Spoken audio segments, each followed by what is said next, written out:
গতকাল দেখলাম প্রধান নির্বাচন কমিশনার তিনি বললেন যে উসমান হাদিকে যে গুলি করা হয়েছে এটি নাকি বিচ্ছিন্ন ঘটনা। দেখেন, আওয়ামী লীগ যে চক্রান্ত বা ষড়যন্ত্র শুরু করেছে এটি কোনো বিচ্ছিন্ন ঘটনা নয়। আমার ভাই উসমান হাদিকে এই ডিসেম্বর মাসে তাকে গুলি করে হত্যার উদ্দেশ্যে গুলি করা হয়েছে, এটা কোনো বিচ্ছিন্ন ঘটনা নয়। এরকম অসংখ্য ঘটনা আওয়ামী লীগ ঘটানোর চক্রান্ত করছে এবং এর পিছনে ভারতের এজেন্টদের এক ধরনের প্রত্যক্ষ মদদ রয়েছে। সুতরাং আমি সবাইকে বলবো, বিএনপি, গণ অধিকার পরিষদ, জামাত ইসলাম, এনসিপি সহ বাংলাদেশের প্রত্যেকটা গণতান্ত্রিক শক্তি যে আপনারা একতাবদ্ধ থাকেন। আজকে আমরা বিভাজিত হয়ে পড়েছি, যে কারণে কিন্তু আওয়ামী লীগ এই সুযোগটা পাচ্ছে। সুতরাং এখন সময় এসেছে, এই বিজয়ের দিনে আসুন আমরা সবাই শপথ নিই যে আমরা এক থাকব, একতাবদ্ধ থাকব, আওয়ামী ফ্যাসিবাদকে মোকাবেলা করব। আমরা যদি এই আওয়ামী লীগের 16 বছরে যে ফ্যাসিবাদী সিস্টেম তারা তৈরি করেছিল, এই সরকার কিন্তু 16 মাসে সেইটা ভাঙতে পারে নাই। আজকে যদি রাজনীতিবিদরা একতাবদ্ধ হয়ে এই ফ্যাসিবাদী সিস্টেম এবং আওয়ামী ফ্যাসিবাদকে নির্মূল করতে না পারে, সেই ক্ষেত্রে কিন্তু আমাদের সবার জন্য বিপদ অনিবার্য। যদি অন্তর্বর্তীকালীন সরকার তার একটি সুষ্ঠু নির্বাচন জাতিকে উপহার দিতে পারে, তাহলে কিন্তু এই সরকারের যে ভুল ভ্রান্তি আমরা দেখলাম, বিশেষ করে রাষ্ট্র পরিচালনা করতে গিয়ে এই সরকারের অযোগ্যতা, অদক্ষতা এবং এই উপদেষ্টাদের মধ্যে যে সমন্বয়হীনতা, আমরা অনেক কিছু দেখেছি। এবং তারা আমাদেরকে সবসময় সংস্কারের কথা বলেছিল যে তারা মানুষকে এমন একটি রাষ্ট্র উপহার দিবে যেখানে আসলে প্রত্যেকটা প্রতিষ্ঠানের সংস্কার করা হবে, একটি উন্নত সমৃদ্ধ রাষ্ট্র বা আমেরিকা, ইউরোপের মতন একটি রাষ্ট্র ব্যবস্থা। তার কোনো কিছুই কিন্তু আমরা দেখি নাই।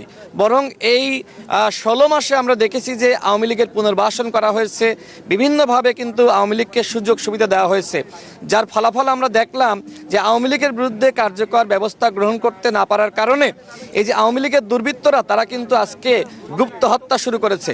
আমার একটি বক্তব্যে এর আগে আমি বলেছিলাম যে আওয়ামী লীগ একটি মিশন নিয়েছে যে প্রায় 50 জন প্রার্থীকে তারা হত্যা করবে। দেখেন, এইটা কিন্তু এখন সত্য হতে শুরু করেছে। আমরা দেখলাম যে আমাদের একজন বিপ্লবী যোদ্ধা বলিষ্ঠ কণ্ঠস্বর, বিশেষ করে আওয়ামী ফ্যাসিবাদের বিরুদ্ধে এবং ভারতীয় আধিপত্যবাদের বিরুদ্ধে যিনি লড়াই করছিলেন, সেই যোদ্ধা আমাদের উসমান হাদি ভাই, তাকে কিভাবে হত্যার উদ্দেশ্যে মাথায় গুলি চালানো হয়েছে, এখনো পর্যন্ত সেই আসামিদেরকে গ্রেপ্তার করা যায়নি।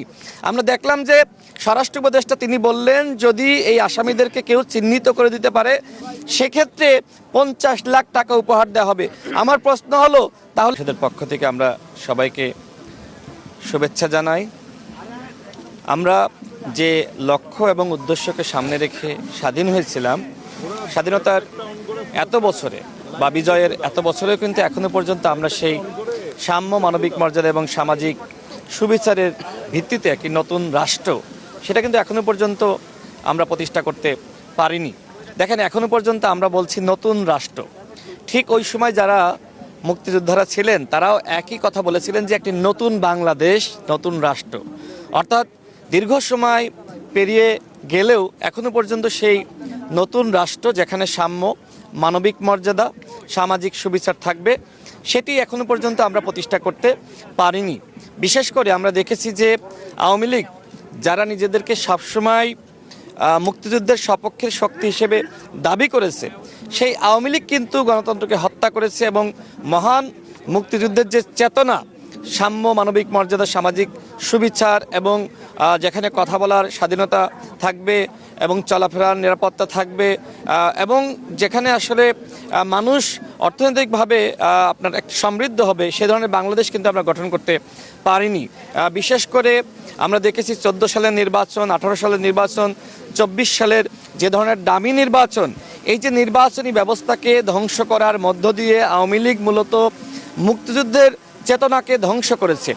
এই কারণে কিন্তু 24-এর এই গণঅভ্যুত্থান হয়েছে। এই গণঅভ্যুত্থানে 2000 ছাত্র জনতা শহীদ হয়েছে। আমরা দেখেছি কিভাবে এই গণঅভ্যুত্থানের সময় নির্বিচারে গুলি করে শিশু থেকে বৃদ্ধ এবং তরুণদেরকে, এমনকি আমাদের মা বোনদেরকে গুলি করে হত্যা করা হয়েছে। তো আমরা এই ধরনের অতীতে আর ফিরে যেতে চাই না। আমরা মনে করি আমাদের সবাইকে একতাবদ্ধ হয়ে নতুন বাংলাদেশ গঠন করতে হবে এবং সেই লক্ষ্যে আগামী ফেব্রুয়ারি মাসে যে নির্বাচন হবে, সেই নির্বাচন হতে হবে অবাধ, সুষ্ঠু নিরপেক্ষ এবং ফ্যাসিবাদ মুক্ত নির্বাচন। আপনার গোয়েন্দা সংস্থা কি করছে, আপনার পুলিশ কি করছে, আপনার র্যাব কি করছে, আপনার যৌথ বাহিনী কি করছে? এর আগে আমরা দেখেছিলাম যে অপারেশন ডেভিল হান্ট ঘোষণা করেছিলেন। আমার কাছে মনে হয় যে এইবার যে সরকার বা স্বরাষ্ট্র উপদেষ্টা বা স্বরাষ্ট্র মন্ত্রণালয়ের পক্ষ থেকে বলা হচ্ছে যে অপারেশন ডেভিল হান্ট 2, আমার মনে হয় যে এই ফ্যাসিবাদের দোসর যারা সরকারে রয়েছে, উপদেষ্টা পরিষদে রয়েছে, যারা বিভিন্ন দপ্তরে সেক্টরে রয়েছে, বিভিন্ন বাহিনীতে রয়েছে, ফ্যাসিবাদের ওই প্রেতাত্মাদেরকে ধরার জন্য এইবার অপারেশন ডেভিল হান্ট 2 ঘোষণা করা উচিত। আমি সর্বশেষ বলতে চাই, দেখেন এই যে আওয়ামী লীগ অরাজকতা সৃষ্টি করছে এবং একই সাথে কিভাবে নির্বাচন বানচাল করা যায় সেই চক্রান্ত কিন্তু আওয়ামী লীগ করছে এবং এর সাথে কিন্তু ভারতের এক ধরনের যোগ সাজেশ রয়েছে। তো সেক্ষেত্রে আমরা যারা বাংলাদেশের ফ্যাসিবাদ বিরোধী শক্তি রয়েছি, আমরা যদি একতাবদ্ধ না থাকি সেক্ষেত্রে কিন্তু আগামী নির্বাচন এই সরকার যতই চাক না কেন বা নির্বাচন কমিশন যতই আন্তরিক হোক না কেন, তারা কিন্তু সুষ্ঠু নির্বাচন জাতিকে উপহার দিতে পারবে না। আমি আর একটা বিষয় বলি,